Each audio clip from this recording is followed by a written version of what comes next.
Mas, senhor, meu irmão, uma certa vez Deus chamou a pessoa de Jeremias e Jeremias foi até Deus e Deus disse: "O que tu está vendo aqui, Jeremias?" Apontou numa certa direção. É claro que eu estou parafraseando, né? "O que vê, Jeremias?" Ele olhou os olhos, fixou bem o olhar e disse: "Eu vejo uma vara de amendoeira." Deus disse: "Viste bem, porque eu velo sobre a minha palavra para cumprir." Se Deus, meu irmão, prometeu algo para você, ele vai cumprir. Você só tem que se colocar na brecha e não fugir dos propósitos divinos. Amém? Estou com a minha Bíblia aberta aqui na carta do meu amado irmão Paulo, apóstolo Paulo, grande apóstolo Paulo, né? Nós estamos discorrendo as cartas paulinas e trazendo mensagens doutrinárias. Doutrina, vou continuar repetindo, é o ensino, né? E nós vamos aprender sobre a doutrina de Deus, doutrinas bíblicas que são doutrina de Deus, baseado na lei moral de Deus. Tá? Então nós vamos ver aqui aos Gálatas, e eu peguei o versículo que é o versículo chave dessa carta. Essa carta ela tem apenas 6 capítulos, né? E eu vou pegar apenas o versículo chave dessa carta, mas eu não vou preparar um sermão em cima desse versículo, tá? Eu vou pegar no mesmo contexto, mais adiante, o versículo seguinte, para discorrer algo interessante ali para você. Mas eu vou começar então lendo aqui a carta do amado irmão Paulo aos Gálatas, capítulo 1, 5, melhor dizendo, o versículo 1 diz assim: "Estais, pois, firme na liberdade com que Cristo nos libertou. Não torneis a meter-vos debaixo do jugo da servidão." Paulo escreveu essa carta aqui, ele estava na Antioquia quando ele enviou essa carta ali para os irmãos da Galácia do Sul. Essa igreja aqui, Paulo havia fundado ela alguns anos atrás. Na sua primeira viagem missionária, Paulo fundou esta igreja. Ficaram alguns irmãos ali pastoreando, cuidando desse trabalho. E agora Paulo está em Antioquia e manda essa carta porque ele começou a observar os noticiários que chegavam desta região da Galácia, era que os irmãos que haviam se convertido ao cristianismo estavam sendo influenciados por alguns judeus, né, a voltar às práticas dos judaizantes, a circuncisão, né, tantas outras coisas ali. Então Paulo ele vem aqui orientando os irmãos que fugisse desse jugo, né, o jugo da lei. Então Paulo está aqui e essa carta todinha esclarecendo aos irmãos a importância. Essa carta foi enviada antes do Concílio de Jerusalém, o primeiro Concílio de Jerusalém, no capítulo 15 do livro de Atos, nós encontramos ali. Inclusive está ali o pilar do cristianismo, as 4 doutrinas básicas do cristianismo estão ali. Eu tenho uma mensagem há mais de 25 anos neste texto e eu nunca preguei. Um dia eu vou dizer para você por que eu nunca preguei esta mensagem, tá? Mas eu estou com ela pronta há mais de 20 anos, no meu subconsciente, meu consciente, da minha mente, do meu coração. Mas vamos aqui então, Paulo está agora orientando os irmãos da Galácia. Mas eu vou ficar aqui com os versículos mais adiante, né? Porque Paulo, neste mesmo contexto aqui, ele continua mostrando algo muito importante.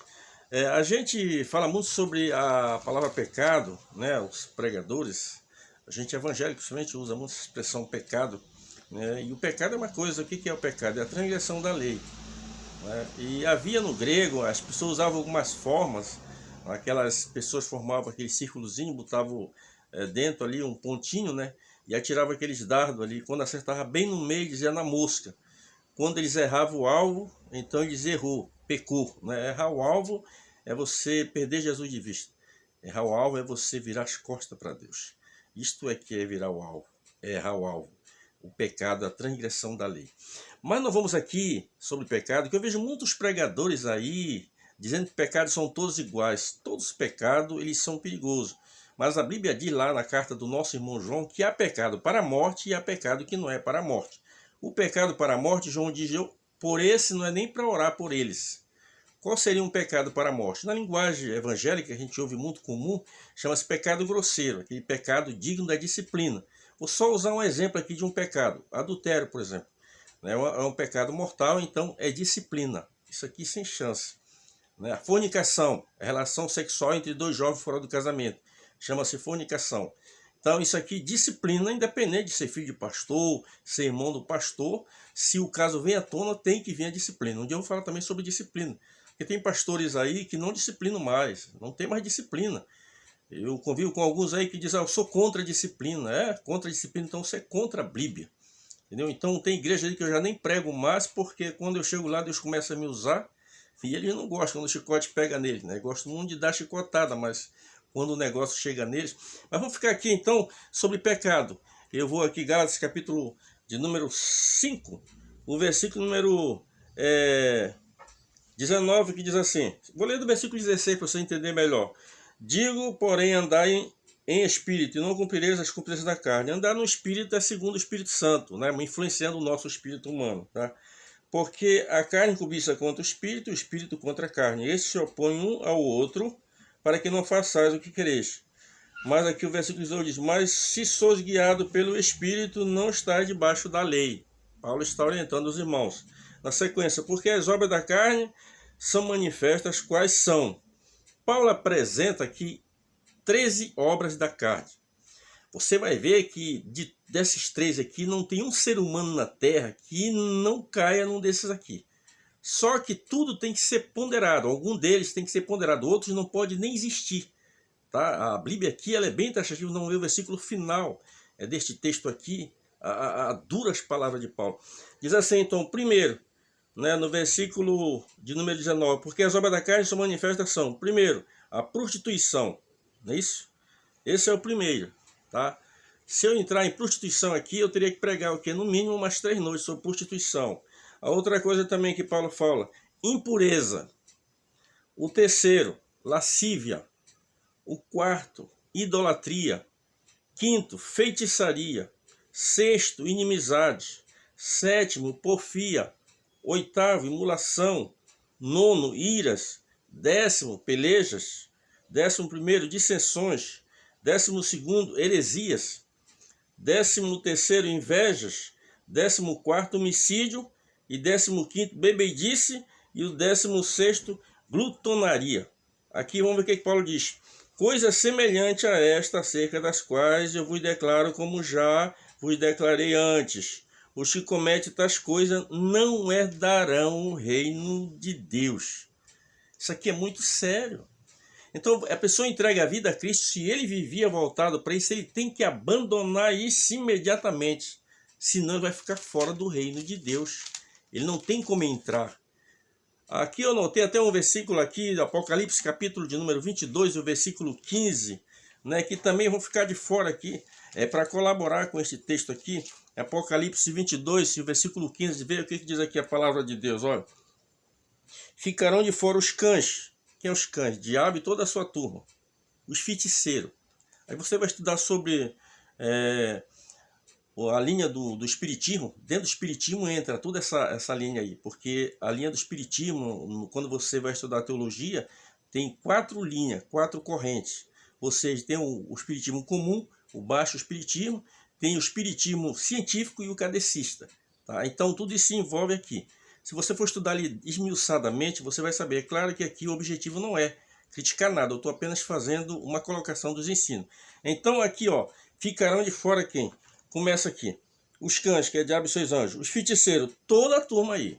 Todo baixo espiritismo, alto espiritismo, comum espiritismo, kardecista, científico, tudo vão ficar aqui fora. Ó.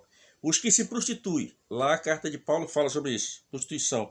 Os homicidas, os idólatras e qualquer que ama e comete a mentira. As pessoas têm uma facilidade de mentir, né? Então a gente observa que eles ficaram de fora. E Paulo está aqui dizendo, ó, os que praticam tais coisas, uma tradução, os que cometem tais coisas, não herdarão o reino de Deus. Tá? Eu não tenho como comentar, são 17 pontos aqui. Se eu fosse comentar cada um deles, por exemplo, sobre idolatria, sobre prostituição, impureza, lascívia, feitiçaria, inimizade, porfia, emulações, iras, eu teria que dar o conceito de cada um deles, heresias, dissensões, né? Invejas, homicídios, bebedice e glutonaria. Só essa palavra homicídio. Quando a gente fala em homicídio, a gente já fala num criminoso. Alguém puxou uma arma e deu um tiro em alguém. Mas a luz da Bíblia, ela vai além disso. Os termos teológicos, eles vão além disso. Por exemplo, se eu machucar o irmão com palavras, eu posso matar uma pessoa com palavras. Então eu preciso vigiar a minha boca. A gente vê muito nas igrejas, pessoas que entraram, se converteram a Cristo, ficaram longos anos depois, se entristeceram, porque foram machucados, magoados, com palavras. Às vezes o líder não sabe fazer a colocação das palavras e acaba machucando as pessoas. Então nós olhamos aqui, tem 17 pontos aqui.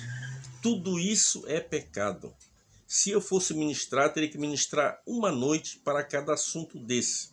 Isso aqui é só para você ter uma ideia. Por exemplo, a ira. Se eu perguntar para você que está do outro lado, que vai me assistir, com certeza, quando a gente fala no quesito de ira, o que acontece? É possível você viver sem se irar? Não existe no planeta Terra uma pessoa que não se ire. O próprio Deus, ele se ira. Só que a ira de Deus é diferente da ira do homem. A Bíblia diz porque a ira de Deus ela produz justiça, enquanto que a ira do homem ela produz injustiça. Então existe uma diferença entre a ira do homem e a ira de Deus. Tá? Mas a gente observa que nós, seres humanos, nós iramos. E a Bíblia diz, irai-vos e não pequeis. O que é irar e pecar? É quando eu começo uma conversa legal com alguém, a conversa começa a tomar outro rumo, vem a discussão, né? A pessoa aumenta o tom da voz, eu também aumento, não demora, a gente começa a se xingar, se agredir verbalmente, com palavras duras. Né? A gente não tem mais um argumento e a gente, para se defender, às vezes começa a usar. Né? Por exemplo, entre um marido e uma mulher, aí vem manda a mulher para aquele lugar, você está entendendo? Isso é se irar, é pecar, você se ira e pecou. Mas quando você se ira, você não peca, quando você domina, você tem um domínio próprio sobre a ira. Agora eu vou mostrar aqui os antídotos. A pessoa que aceitou a Cristo, ele vem do mundo marcado por tudo isso aqui. A maioria vem marcado por isso aqui. Agora, depois de você entrar na igreja, você observa que você está diante de um espelho. Né? E nesse espelho, que é a verdade divina, ela vai mostrar o erro em você. Agora aqui, a notícia boa, a notícia extraordinária é essa aqui. O versículo 22, que nos diz assim a palavra de Deus. Mas o fruto do Espírito é caridade. Uma tradução aparece amor, né? Gozo.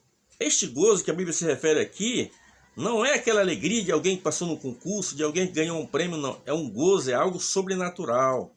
Por exemplo, a pessoa que já viu a experiência do batismo com o Espírito Santo, quando recebe a presença sobrenatural do Espírito Santo na sua vida, começa a falar em novas línguas. O que acontece com essa pessoa? Ele sente um gozo, algo extraordinário, que não tem como se expressar, a não ser a própria pessoa que está passando por esse momento. Tá? Então aqui na sequência, nos diz assim, ó, caridade primeiro, o gozo, paz, né? Que tudo, se a gente fosse esmiuçar isso aqui, a gente ia ver o conceito de cada um deles. Aqui a longanimidade, a benignidade, a bondade, a fé, em algum texto aparece fidelidade, mansidão e temperança. Contra essas coisas não há lei. Esses 9 itens aqui, eles fazem parte do caráter de Cristo. Por isso que Paulo disse, andai em espírito e não cumprirei as concupiscências da carne. A concupiscência da carne é aquilo que eu li, aquele 17 pontos ali, concupiscência da carne. Aqui a obra o fruto do Espírito, que já vocês nem aparece a palavra obras, é frutos, é totalmente diferente. A obra lá fora da ação. Aqui o fruto do Espírito, você observa que o texto aqui diz, mas o fruto do Espírito. Não é obra do Espírito, é fruto, porque já é diferente. É o fruto, é o reflexo do novo nascimento, da geração do novo nascimento. Então Paulo apresenta aqui esses 9. É como que é um fruto do Espírito só, mas é como que você pegasse uma laranja, e descascasse aquela laranja e separasse 9 gumos daquela laranja. Era uma laranja, mas 9 gumos. Assim é esse fruto do Espírito, é apenas um, mas dividido em 9 pontos importantes. Esses pontos aqui, esses do fruto do Espírito, ele vem para combater o que é as obras da carne. Eu posso profetizar, mas a minha profecia, ela vai ter validade diante da sociedade, que vão julgar minha profecia, à luz desse fruto do Espírito. O fruto do Espírito está além dos dons espirituais, além dos dons carismáticos. Porque não adianta eu ter dons, sinais e maravilhas, se eu não produzo o fruto do Espírito na minha vida. Certo? Então é muito importante isso aqui. Vamos ficando por aqui. Um dia, quem sabe, a gente vai retornar para esmiuçar cada um desses 9, que é um fruto em 9 gumos. Tá? Que Deus possa abençoar ricamente você. E vamos seguir ministrando sobre essas cartas paulinas. Totalmente cartas doutrinárias, tá? A graça do Senhor Jesus, o amor de Deus, a doce comunhão, a consolação do Espírito Santo seja com esta pessoa, em nome de Jesus. Amém e amém, graças a Deus.